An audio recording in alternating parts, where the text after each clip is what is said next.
What's going on, guys? Bigfoot here from Team Playmakers, and I'm here with Jibrel Braithwaite. And what'd you just do? I got top 32 at the YCS today. And what were you playing? I played Tenyi Swordsoul. All right, let's go ahead and get in with this profile. All right, so for the hand traps, I played 3 copies of Nibiru, 2 copies of Effect Veiler. I thought this was the weakest hand trap, so I didn't want to max out on it. For this weekend, I decided to play 3 copies of Ghost Bell. I think you're the only person I've seen so far that made top cut that's playing Ghost Bell. Yeah, I thought it was insane.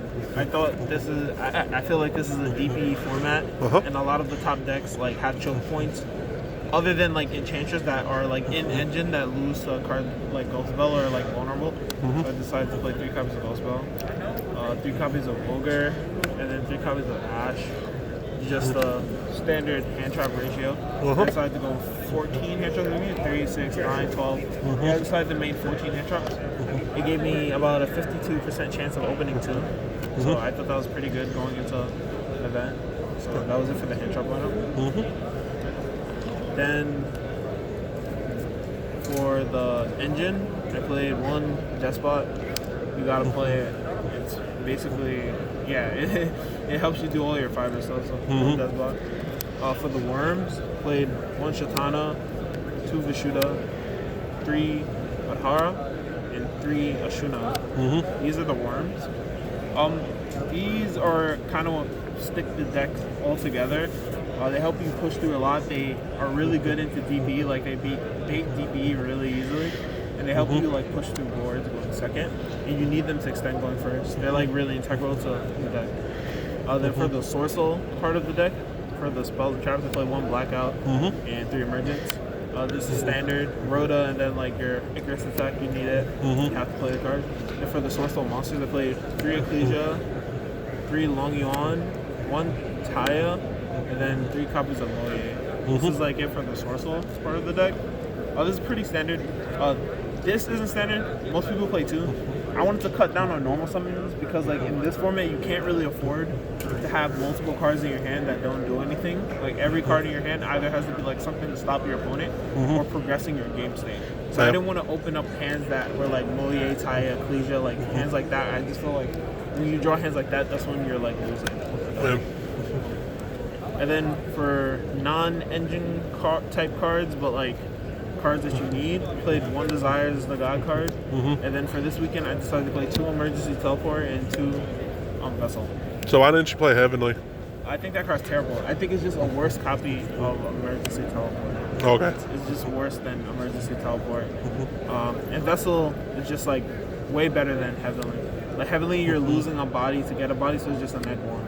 And in this format, like you just need as much card advantage as you can, especially with like a deck. For the extra deck, played 1 Herald. It's for the fiber combo. You need it.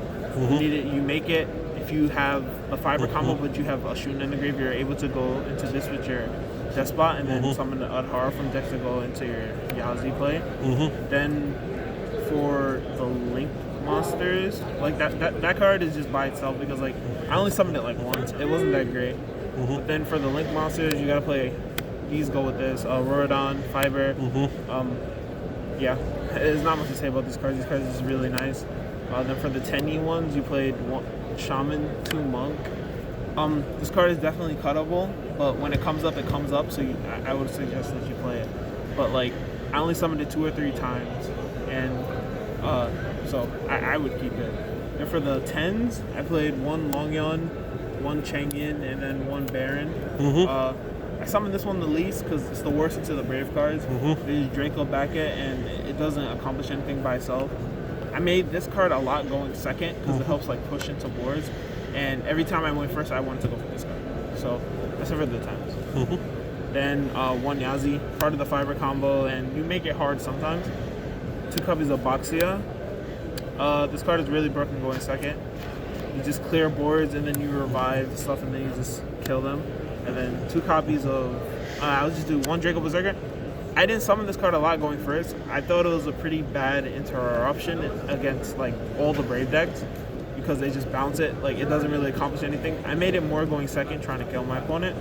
And then 2 copies of Shisho. It's the best level 8 you make it every game. You need one for turn 1 and then one for turn 3, and then if you need a third one, then you're probably losing that game. But like, yeah, you make them both usually in every game. So I saw a lot of people actually cut Moxie down to 1. Would you going forward? Would you cut it down to 1, or would you still keep it at 2? No, I see people cutting it down to 1 in the Brave Worm deck, which I think has a way worse grind deck than the pure Tenyi Swordsoul deck. So you only really can summon 1. You can't really summon 2 in that deck. But this deck, you usually summon 2 in a turn and just kill them that turn. We need 5 more people for dueling. And for the side deck, I'm missing some cards because I borrowed some.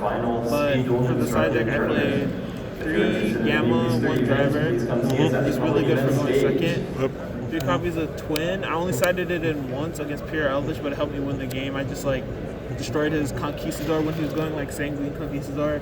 I just destroyed his Conquistador in like a Gozen match. So like I just cooked him with that. I played 1 DPE, 1 Meow Meow, and then 3 copies of Cherries to go along with that. You sided in 3 Cherries and Meow Meow against Prankid. You took out the Herald of the Arclight going second because you're never really summoning this card going second. And then against Cyberus Eldlick, which I thought was another popular deck, you put in 3 Cherries with DPE and take out the Herald. So I played that. And then for the last 3 cards in the side, I played 3 copies of Rivalry of Warlords. I thought it was, thank you. Yeah, so I played 1 Meow Meow, 3 Cherries. These are much nicer than mine. So I had the ultra nasty ones, these are secret stuff. And then 3 Rivalry. I thought, this side deck I thought was like really, really nice. This card is definitely cuttable for this type of event because people are gonna actually come to try to like top. Not to say that you can't top with Eldritch, but like less people are gonna be incentivized to play a deck like that when there are like much better decks in the format. But I just didn't want to lose to those type of decks because I'm not comfortable enough with that matchup with this deck. Like I'm by no means like a master of this deck. I'm not very comfortable playing against those like slower, like really grindy matchups. So I wanted a card that just put me so far ahead once I resolved. So I saw almost very similar side deck from another list. Instead of doing Rivalry, he was doing Droplets. Would you change Rivalry for Droplets, or would you keep it? It's the best card in the side. I think this card could be main deck potential. Okay. I think it's that good. Like I didn't side it in going second. I was too afraid to for this tournament, but I think with more testing, there might be some merit to siding this card going second against certain matchups like Breakout. It's that good. But that's the whole deck. All right. Any shout-outs? Oh, yeah, definitely shout out to my team, Team Scheme. Shout out to all my friends. Shout out to Walter for letting me borrow the cards. I appreciate it for the profile. Shout out to my server, the Barbershop. That's where me and all my boys do testing. And shout out to just the whole online community in general. We really came out this YCS and showed everybody that we can do well at IRL events too. Amen. Thank you. All right. Thanks, guys.